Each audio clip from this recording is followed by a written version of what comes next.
Hello मेरे प्यारे बच्चों, आज हम करने जा रहे हैं संधि के वेद जो हमने किए थे और उसके जो उदाहरण हैं वो यहाँ पर समझाऊंगी। क्योंकि मैंने जो संधि के जो प्रकार जो थे, जो संधि का टॉपिक, वो मैंने वैसे तो आपको बोर्ड पे समझाया था, लेकिन यहाँ पर बच्चों क्या है, ज़रूरत किसकी पड़ गई हमें, उदाहरण की। तो वो बोर्ड छोटा था तो मैं वहाँ पर उदाहरण आपको समझा नहीं पाऊँगी, लेकिन इस पीपीटी के माध्यम से यहाँ पर हम देखेंगे स्वर संधि के 5 भेद देखेंगे और दीर्घ संधि के उदाहरण देखेंगे, गुण संधि के उदाहरण देखेंगे और वृद्धि संधि के उदाहरण देखेंगे क्रमशः। और यहाँ पर यण संधि के उदाहरण देखकर हम अयादि संधि के उदाहरण देखेंगे। और इस 5 पेज की पीपीटी में हम बहुत सारे ऐसे उदाहरण करने वाले हैं जो विभिन्न परीक्षाओं में पूछे गए हैं।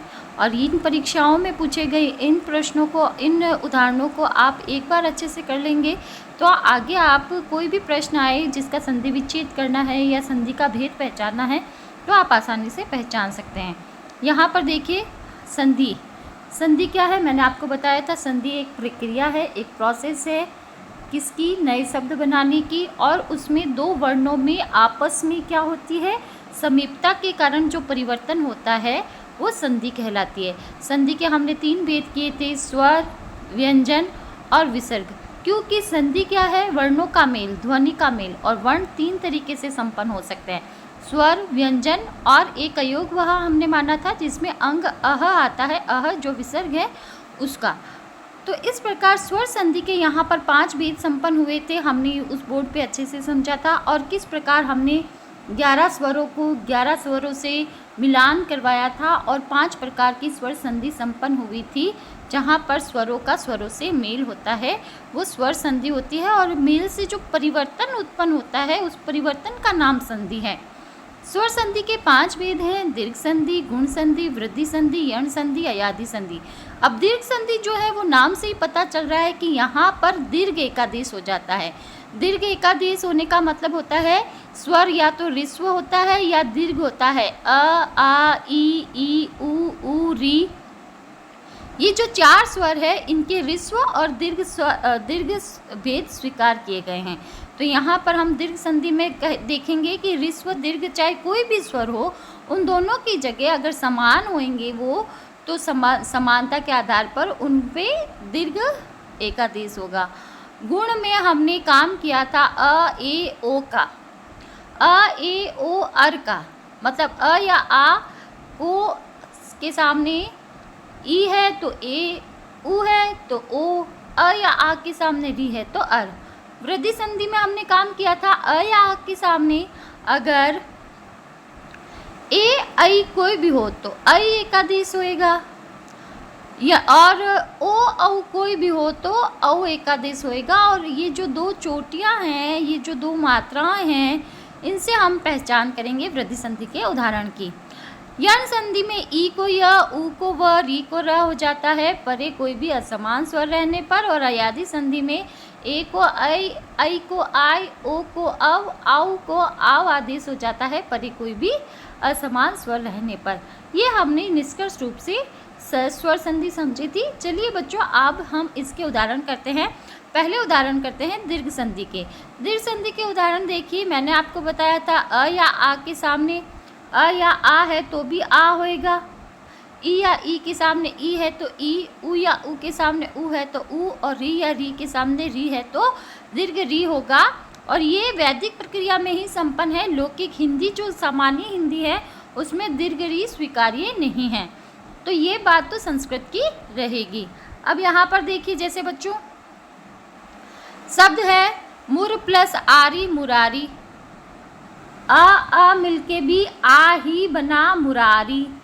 दैत्य प्लस अरी, अ मिलके भी आ ही बना दैत्यारी। हिम प्लस आले, अ और आ मिलके भी आ ही बना, अ और आ मिलके भी आ ही बना। तथा प्लस अपी में भी आ और अ मिलके भी आ ही बना तथापि। महा प्लस असुर में महासुर।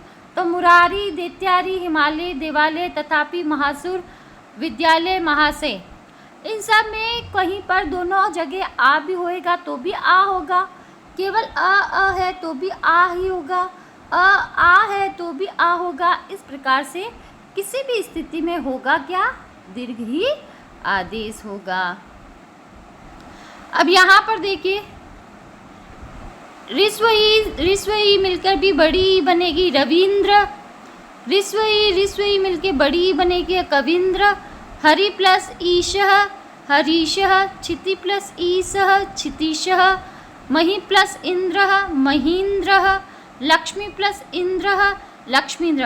अब यहाँ पर देखो, कुछ बात आपको अगर संधि विच्छेद करने की हो जाए तो थोड़ा कंफ्यूज हो जाते हो। तो ईशः ईक्षः ये जो शब्द है ये बड़ी ई की शब्द है ईशः। अब कहीं पर हरीशः आए, ईशः आए, तो आपको जब संधि विच्छेद करना है तो इधर वाली जगह आप बड़ी ई लगाएंगे। आप नहीं कर सकते हैं कि हरि प्लस ईश छोटा लगा दिया, लेकिन मूल शब्द क्या है, बड़ा ईशः।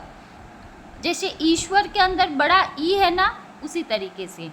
अब मूल शब्द में ईक्षः, जैसे प्रति प्लस ईक्षा, तो ई यहाँ पर मूल शब्द में ही दीर्घ ई है। तो ये संधि विच्छेद के समय हमें ध्यान रखना है कि यहाँ पर कहाँ पर ऋस्व ई आएगा और कहाँ पर दीर्घ ई आएगा। तो इस प्रकार से ये संपन्न हुई। अब यहाँ पर देखिए, जैसे ये बात देखिए,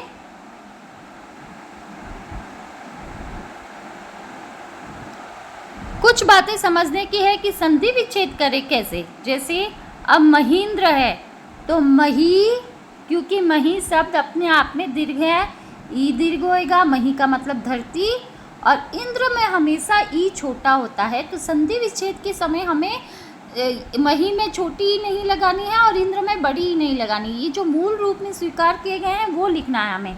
जैसे लक्ष्मी प्लस इंदु, लक्ष्मींदु। अब लक्ष्मींदु का संधि विच्छेद क्या होगा, लक्ष्मी प्लस इंदु, लक्ष्मी प्लस इंदु, और इधर छोटी ई कर दिया, इधर बड़ी ई कर दिया। लेकिन आपको ध्यान रखना चाहिए कि लक्ष्मी जो मूल शब्द है उसमें बड़ी ई है और इंदु जो है उसमें छोटी ई है। तो आपको मूल शब्दों का ज्ञान होना भी यहाँ पर ज़रूरी है। जैसे श्रीशः, यहाँ पर संधि विच्छेद क्या होगा, श्री प्लस ईशः, क्योंकि मूल शब्द जो ईक्षः ईशः है वो दीर्घ होता है, तो हमें यहाँ पर दीर्घ ईशः लगाना है। दीर्घ का क्राइटेरिया बहुत कम है। ईक्ष, ईक्षा, ईशः, यहीं पर ही ये 2-4 शब्द ही ऐसे होते हैं संधि विच्छेद करते समय जो दीर्घ होते हैं। बाकी सब में जैसे इंद्र हो गया, इंदु हो गया, है ना, ये सब क्या होते हैं, ऋस्व होते हैं। तो हमें दीर्घ वाले शब्द देख लेने हैं बच्चों। यहाँ पर जैसे भानु प्लस उदय, भानुदय, बड़ा ऊ बना है। गुरु प्लस उपदेश, गुरु उपदेश।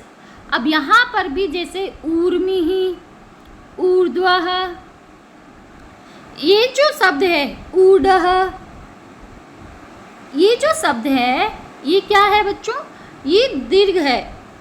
ऊर्मिः, जैसे सिंधु प्लस ऊर्मिः, ऊर्मी का मतलब होता है लहर, सिंधु मतलब समुद्र की लहर, तो सिंदूरमिः शब्द बना।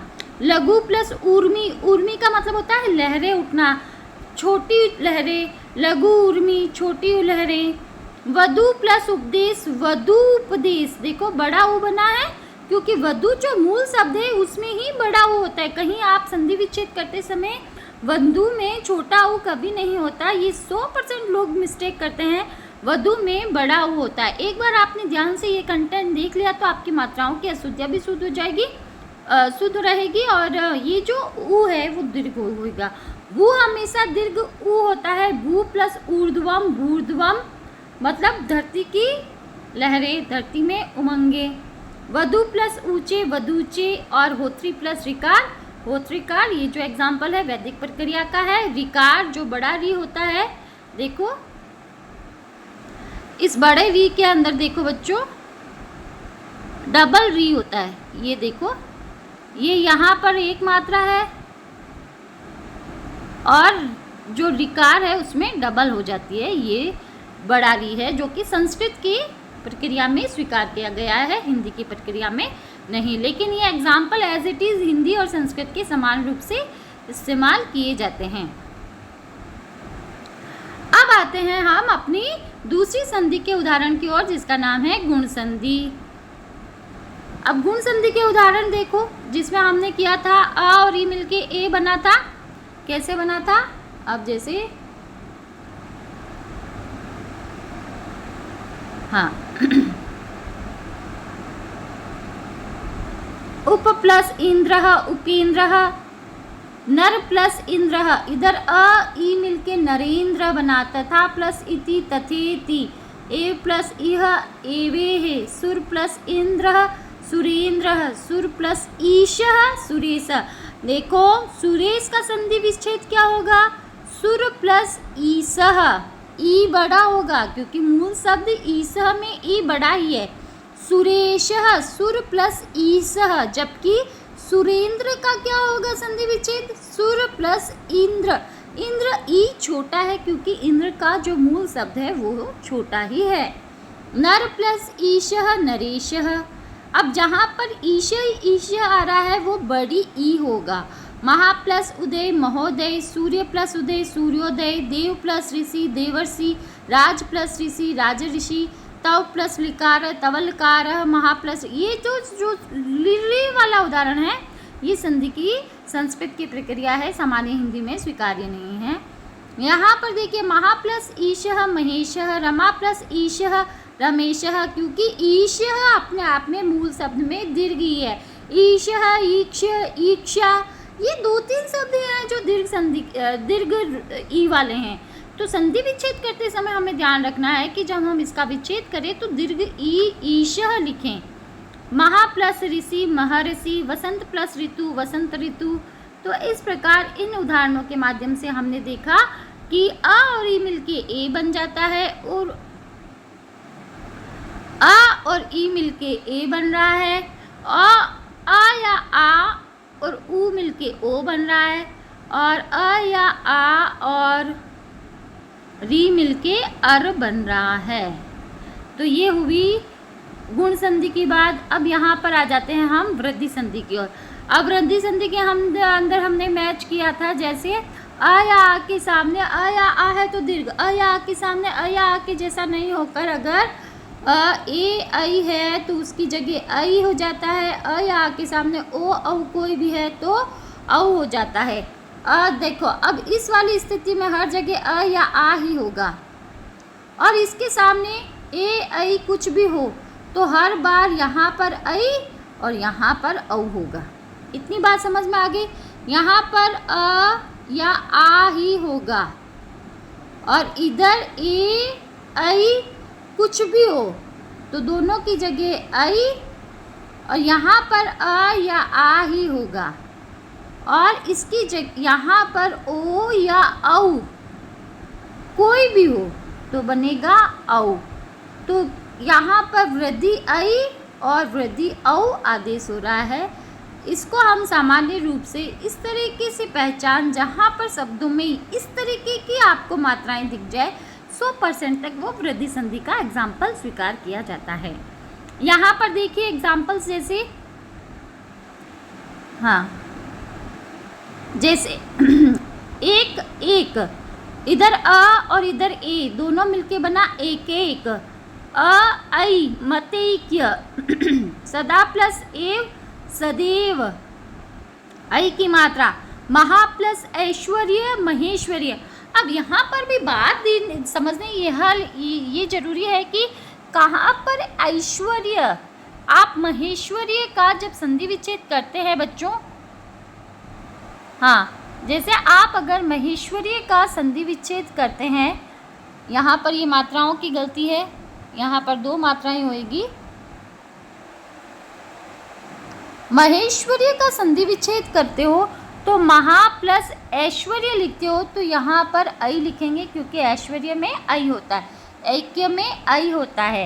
इस प्रकार अ या आ के सामने ए या ऐ कोई भी हो तो ऐ एकादेश, अ या आ के सामने ओ या औ हो तो औ एकादेश, जैसे वन प्लस औषधि वनौषधि, महा प्लस औषधि महौषधि, परम प्लस औषध परमौषध। अब ये बात भी ध्यान देने योग्य है कि औषध औषध औषधि में औ होता है, तो शब्दों का शुद्ध ज्ञान होना भी संधि के अंदर बहुत ज़रूरी है। संधि विच्छेद करते समय ये हमें ध्यान में होना चाहिए कि जैसे कौन सा शब्द कैसे लिया जाएगा। जैसे ऐश्वर्य में ऐ है, ऐक्य में ऐ है, एक ऐषणा ऐशाना, एव यहाँ पर ईव नहीं होगा, एव होगा। सदा प्लस एव सदैव, जल प्लस ओग जलोग, दंत प्लस ओष्ठ दंतोष्ठ। उधर हमने देखे था औषध औषध आ रहा था और औ बन रहा था, और यहाँ पर दंत प्लस ओष्ठ देखो दंतोष्ठ बन रहा है, औ बन रहा है। परम प्लस ओज परमोज बन रहा है। अ या आ के सामने ओ या औ कोई भी हो किसी भी स्थिति में तो औ वृद्धि ही होगा। इस प्रकार यहाँ पर ये वृद्धि संधि संपन्न होती है। तो आगे चलते हैं बच्चों। अब आ गया हमारे इस वाला पोर्शन, इधर वाला पोर्शन जो हमने किया था। इधर स्वर किए थे और इधर हमने इसका मैच करवाया था।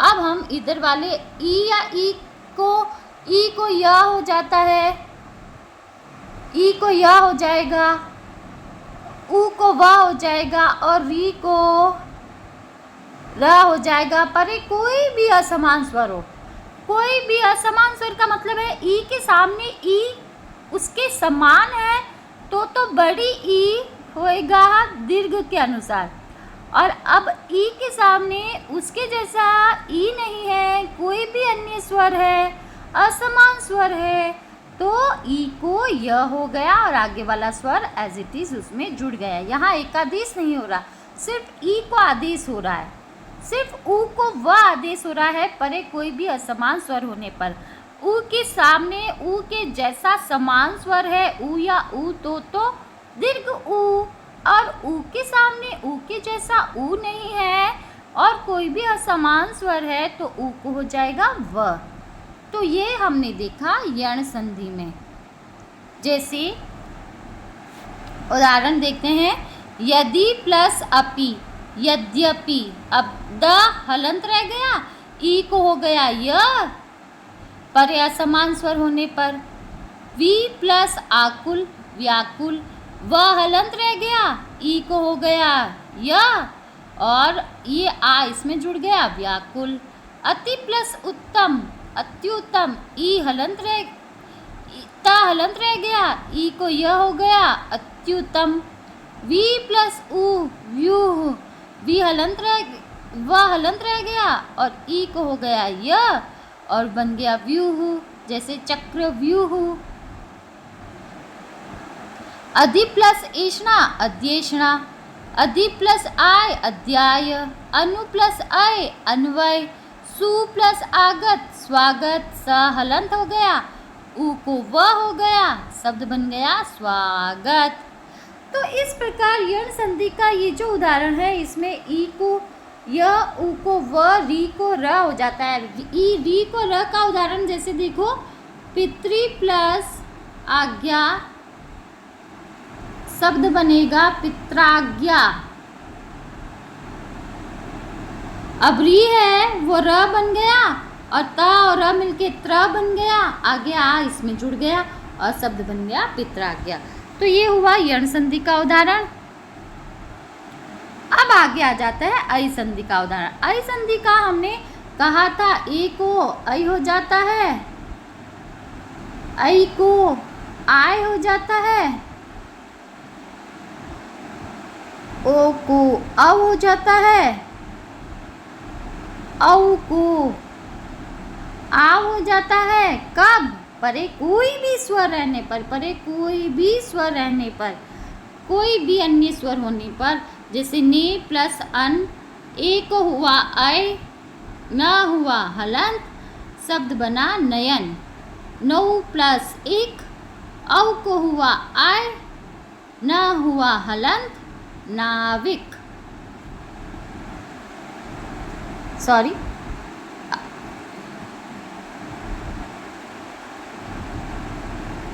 नयन और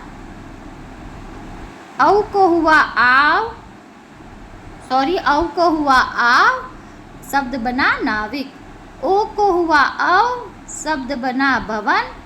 पो प्लस इत्र, पोस जो धातु है, धातु का मतलब यहाँ पर नो भी धातु है। पो धातु का मतलब पवित्रता को लेकर है, शुचिता को लेकर है।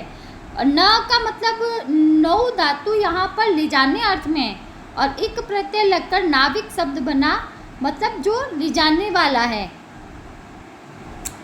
चे चुनने अर्थ में धातु है, चे प्लस अन चयन, पो प्लस अन पवन। तो इस प्रकार ओ को अ हुआ, औ को आ हुआ और ए को अय हुआ और ऐ को आय हुआ, जैसे चे प्लस अक चायक बना। तो इस प्रकार से ये यहाँ पर अयादी संधि के उदाहरण हमने समझे।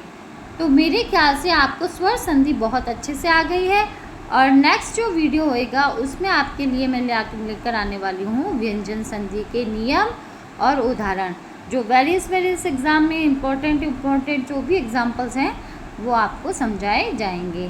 तो मेरे ख्याल से ये आपके लिए बेनिफिशियल है। आपको कोई भी डाउट है तो आप कमेंट्स करें और समझें इसे।